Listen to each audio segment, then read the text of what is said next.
मुंबईमध्ये याआधीपासून bullet train, metro मार्गिका, cement रस्ते, नवी मुंबई आंतरराष्ट्रीय विमानतळ अशी विविध विकास कामे सुरू आहेत।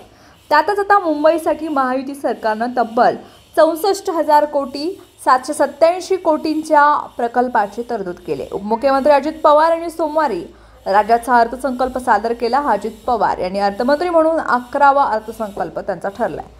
यात उद्योग, रस्ते, मेट्रो, विस्तार अशा विविध प्रकल्पांसाठी मोठी आर्थिक तरतूद करण्यात आली आहे। तसेच ग्रामीण भागामधील रस्ते, जलयुक्त शिवार, सौर कृषी पंप घोषणांची तरतुदी करण्यात आली आहे। शेती आणि शेतकऱ्यांना दिलासा देण्याचाही प्रयत्न केला गेलाय।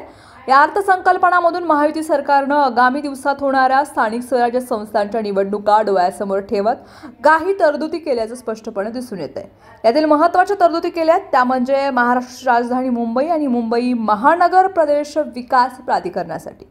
या तरतुदींमधून मुंबईवर शिवसेना उद्धव बाळासाहेब ठाकरे पक्षाची आणि एकूणच उद्धव ठाकरे यांची असलेली एखादी हुकूमत मोडीत काढण्यासाठी डाव खेळला असल्याचं बोललं जात आहे। मुंबईमध्ये आधीपासून बुलेट ट्रेन, मेट्रो मार्गिका, सिमेंट रस्ते, नवी मुंबई आंतरराष्ट्रीय विमानतळ अशी विविध विकास कामे सुरू आहेत। आता मुंबईसाठी महायुती सरकारनं तब्बल 64,787 कोटींचा प्रकल्पाची तरतूद केली।